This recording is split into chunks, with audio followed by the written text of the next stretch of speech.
मुख्यमंत्री को समदृष्टि से पूरा हिमाचल देखना चाहिए और समदृष्टि से ही विकास को आगे बढ़ाना चाहिए।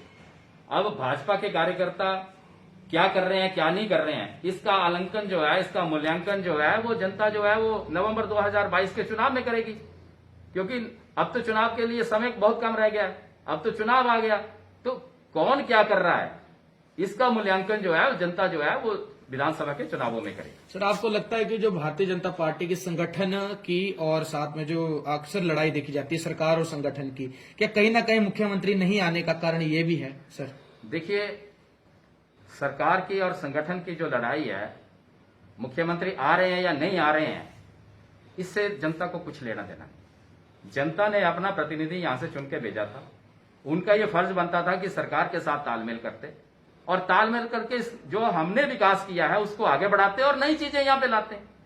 आज आप पिछले 4 साल में ये देखिए कि ज्वालामुखी विधानसभा क्षेत्र में कोई नई चीज आई है, कोई नया प्रोजेक्ट आया है। इस लड़ाई का सबसे ज्यादा नुकसान किसको हो रहा है? ज्वालामुखी की जनता को, ज्वालामुखी चुनाव क्षेत्र की जनता को नुकसान हो रहा है। ये लड़ते रहे, जो मर्जी करते रहे, बट विकास को तो आगे ले जाना चाहिए। सरकार जो है वो विकास को रोकती नहीं है, सरकार विकास को आगे ले जाती है। पर यह दुर्भाग्य है कि इन 4 सालों में ज्वालामुखी का विकास जहां था वहीं रुक कर रह गया। सर, लोगों का आरोप है कि जब आपके पास समय नहीं है, आप धर्मशाला में आके जो है रोपवे का तो फिजिकली कर रहे हैं, लेकिन वहां से आप ज्वाला जी का जो है वो वर्चुअल कर रहे हैं और आपका रूट वही है। ये ठीक है कि आप बाई एयर नहीं जा सके, आप चंडीगढ़ जा रहे हैं, बाया देरा गए, तो आप बाया ज्वाला जी नदौन से निकल जाते हैं। इसका मतलब यह है कि मुख्यमंत्री को सही पिक्चर दी नहीं जा रही है। अगर मुख्यमंत्री को सही पिक्चर दी जाती और मुख्यमंत्री स्वयं आते तो खुद देखते। इसका मतलब जो है वो सही पिक्चर नहीं दी जा रही है कि क्या चीज बनी है, कितना पैसा खर्च हुआ है, कैसे बनी है, किसने बनाई है। तो ये भ्रष्टाचार का जो अड्डा बना हुआ है और इसमें करोड़ों रुपए का घपला है। मैं दावे के साथ कह सकता हूं कि इस गौ सेंचुरी में अगर विजिलेंस की इंक्वायरी करवाई जाए तो इसमें करोड़ों रुपए का घपला निकलेगा, जिसके ऊपर 4 करोड़ रुपए खर्च बता रहे हैं। कोई भी एजेंसी आके इसके असेसमेंट करे, 1-1.5 करोड़ रुपए से ज्यादा एक पैसा नहीं वहां पे लगा हुआ है। 2-3 करोड़ रुपए का घपला जो है वो वहां पे हो चुका है और भविष्य में भी ऐसे घपले होने की उम्मीद है। ज्वालामुखी की बात नहीं है, वहां पे व्यवस्था की भी बहुत बुरी हालत है। वही तो मैं कह रहा हूं कि मुख्यमंत्री महोदय अगर स्वयं आकर उद्घाटन करते तो उनको पता लगता कि यहां पे व्यवस्था क्या है। वहां चारा नहीं है, वहां पशुओं के रहने की व्यवस्था ठीक नहीं है, वहां पशुओं के इलाज की व्यवस्था नहीं है। बस पशु मर रहे हैं और जेसीबी से जो है गड्ढे किए जा रहे हैं और पशुओं को दफनाया जा रहा है, दबाया जा रहा है उनको। तो वहां पे व्यवस्था जो है वो सही रूप से नहीं है। एक गौ सदन अगर अच्छे तरीके से चलाना है तो ये ठीक है कि वो पशु हैं, लेकिन उन पशुओं को भी तो ठीक व्यवस्था के अनुसार रखना चाहिए। उनको कब पानी देना है, उनको कब चारा देना है, उसकी व्यवस्था भी तो ढंग से होनी चाहिए। सर, आपको लगता है कि सीएम साहब जो है वो कहीं ना कहीं ज्वालामुखी के साथ उच्चतम व्यवहार नहीं कर रहे हैं, क्योंकि कई बार उनके दौरे रद्द हो गए ज्वालामुखी आने के लिए? आप कैसे देखते हैं स्टेटमेंट? नहीं, ऐसा नहीं है कि सीएम साहब नहीं कर रहे हैं, बट मेरा ये कहना है कि सीएम साहब जब चंडीगढ़ गए तो वाया देरा गए। अगर कल ही इसका वर्चुअल उद्घाटन करना तो सीएम साहब वाया ज्वाला ही निकल जाते, वाया नदौन चले जाते।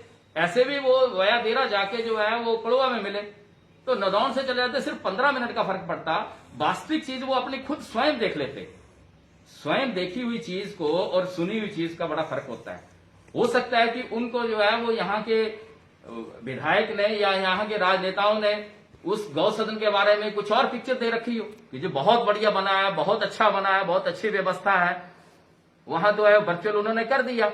लेकिन अगर वो स्वयं आते तो वो देखते कि क्या उन पशुओं के रहने के लायक वो चीज है, क्या उतनी व्यवस्था वहां पर है। तो स्वयं मुख्यमंत्री इस चीज को देख सकते थे। आज आप लोगों से बात करने के लिए इसलिए मैं आया हूं कि पिछले कल माननीय मुख्यमंत्री महोदय ने वर्चुअल जो है वो हमारे चुनाव क्षेत्र में लुथान में जो है वो गौ सेंचुरी जो हमारे गौ सदन बना है उसका वर्चुअल उद्घाटन धर्मशाला से किया। अच्छा होता कि मुख्यमंत्री महोदय स्वयं आकर इसका उद्घाटन करते, क्योंकि कल मुख्यमंत्री महोदय चंडीगढ़ गए और वो वाया देरा गए। अगर वो बाया ज्वाला जी नादौन निकल जाते तो सिर्फ 15 मिनट का फर्क पड़ता। और मैं इसलिए कह रहा हूं कि मुख्यमंत्री महोदय स्वयं करते तो उनको हकीकत का पता लगता। जिस गौ सदन का कल ये उद्घाटन हुआ वर्चुअल, ये जानबूझकर अधिकारियों के द्वारा और यहां की जो राजनीति है, राजनीतिज्ञों के द्वारा मुख्यमंत्री को ना लाकर वर्चुअल उसका उद्घाटन करवाना, वो इसलिए किया गया क्योंकि उसके ऊपर लगभग 4 करोड़ रुपए खर्चा हुआ है। 4 करोड़ रुपए उसके ऊपर जो है वो लागत जो है वो दर्शाई गई है कि 4 करोड़ रुपए से ये गौ सदन बना है, मगर वहां पे जो है वो करोड़ों रुपए का घपला हुआ है। मुख्यमंत्री जी अगर स्वयं आते और स्वयं उद्घाटन करते फिजिकली आके, तो उनको पता लगता कि उनकी सरकार में भ्रष्टाचार किस चरम सीमा पे जो है वो आज पहुंच चुका है। गौ सदन के नाम पे भी भ्रष्टाचार जो है वो किया जा रहा है। करोड़ों रुपए का काम हो गया, जिसको वो करोड़ों रुपए का कहते हैं, और लगभग 4 करोड़ रुपए उस पर वो खर्चा बता रहे हैं। लेकिन अगर आप हकीकत में जाकर देखेंगे तो वहां करोड़ 1.5 करोड़ रुपए का काम हुआ, बाकी जो है पैसा कहां गया इसका कोई पता नहीं। ना कोई टेंडर हुआ, ना तो पीडब्ल्यूडी विभाग ने कोई टेंडर किया, ना उसका फॉरेस्ट विभाग ने कोई टेंडर किया। कैसे बनी, किसने बनाई, ये एक भ्रष्टाचार का अड्डा जो है वो वहां पे लुथान में गौ सदन में बन चुका है। वहां पे पशु जो है वो रखे जा रहे हैं, डेली जो है वो 10 या 20 पशु जो है वो मर रहे हैं, और वहीं पे उनको जो है वो दबाया जा रहा है। एक समय आएगा कि उस गांव में, उस पंचायत में इतने पशु मर जाएंगे कि इतने पशु जो है वो जमीन में दबा दिए जाएंगे कि गांव में जो है वो कोई ना कोई बीमारी फैल सकती है। तो ये जो गौ सदन यहां पे बनाया गया है, ये लोगों की सुविधा के लिए नहीं, इससे लोगों को असुविधा हो रही है। आज की डेट में लोग जो है वो वहां पे जो है वो सरकार से ये प्रश्न कर रहे हैं कि आपने जो कहा था कि ऐसा हम गौ सदन बनाएंगे, ये इसमें फैसिलिटीज होंगी, वो कहां है फैसिलिटीज। कल मंत्री महोदय जो है वो वहां पर आए थे, स्थानीय विधायक भी वहां पर गए थे, तो लोगों ने वहां पे प्रश्न किए उनसे, और मंत्री जी तो 10-15 मिनट वहां रुक के जो है वो चले गए वहां से, वो किसी को सेटिस्फाई नहीं कर पाए। तो मेरा मुख्यमंत्री महोदय से निवेदन है कि आपने कल जो है वो वर्चुअल उद्घाटन करने के बजाय आप स्वयं करते तो आपको हकीकत का पता लगता।